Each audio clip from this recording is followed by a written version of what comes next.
par rapport à l'ensemble des animés que l'on peut trouver sur les plateformes classiques, on a un peu de tout. Je me suis dit que bon, indépendamment des animés de printemps, il est toujours bon d'avoir des nouveaux animés sous le coude. Donc on va taper une nouvelle petite liste d'animés. On commence avec To Be a Hero, qui en vérité est que la première saison par rapport à To Be Hero X qui sort actuellement sur Crunchyroll. Et oui, c'est bien la première saison. Alors il faut savoir que chaque saison est séparée de la suivante et ce sont des histoires qui se suffisent à elles-mêmes, hein. Donc là, on est sur l'histoire d'un père qui a un peu abandonné sa fille, qui est un dragueur invétéré et qui est un très mauvais père qui doit devenir un super-héros pour protéger la Terre de ses ennemis. Mais en contrepartie de cela, il doit devenir moche et effectivement, il doit ressembler à rien. Et on se retrouve avec un animé un petit peu borderline. Alors moi, je vais pas vous dire que j'ai kiffé parce que c'est pas possible non plus de dire que c'est kiffant. Mais on va dire que c'est un animé différent de ce qu'on peut voir jusque-là.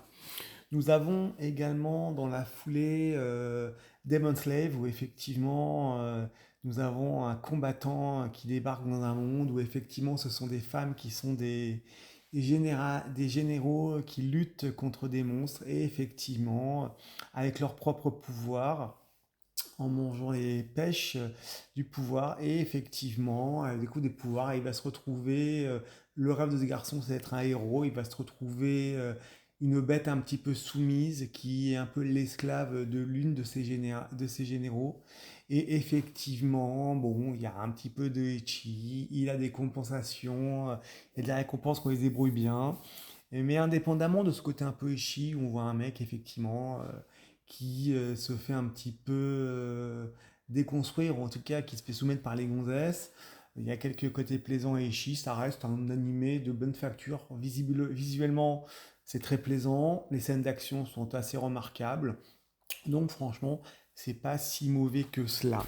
Nous avons également dans la foulée, si vous y mettez un peu plus les isekai, nous avons également je me suis fait Isekai pour la deuxième fois. Enfin, ça commence à faire beaucoup. Qui est un vieil animé pour le coup. Moi, bon, il y a des Isekai, on sait les reproches que l'on peut faire. On est en plein dedans, puisqu'on est en plein avec tous les défauts habituels que l'on peut voir à ce type d'anime, c'est-à-dire le héros overcheaté avec son petit harem. Mais en fait, c'est Setsu qui a été invoqué dans le monde alternatif, et après avoir fini une longue guerre, ben, il est revenu dans son monde. Et bien, il a recommencé sa vie, et ben voilà, à l'état le bébé, ben, il revient, et il va revenir dans ce nouveau monde à nouveau.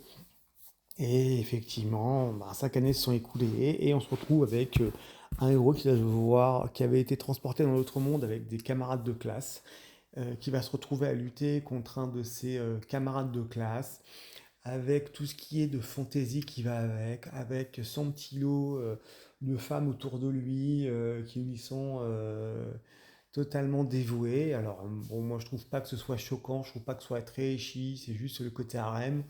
Moi je m'en fous, franchement, parce que bon, j'ai même vu des critiques sur Sens Critique. Bon, j'interviendrai parce que je pense que je ferai une réponse, mais le mec commence à même dire que c'est misogyne. Alors, c'est absolument rien de misogyne dans cet animé, hein. Ce sont des femmes qui sont plutôt fortes, qui effectivement se débrouillent bien. Il y a un héros qui est là, et effectivement, elles sont toutes plus ou moins folles de ces héros. C'est du classique, c'est du déjà vu et revu. Mais pourquoi je m'intéresse un petit peu à cet animé? Bah, tout simplement parce que bah, c'est assez efficace, c'est-à-dire que il n'y a pas de temps mort. Alors même si on peut lui reprocher tous les défauts habituels de ce type d'œuvre, il y a pas forcément de temps mort. Il y a des scènes d'action sympathiques. Bon, graphiquement, ça fait un petit peu délavé, donc un petit peu old school.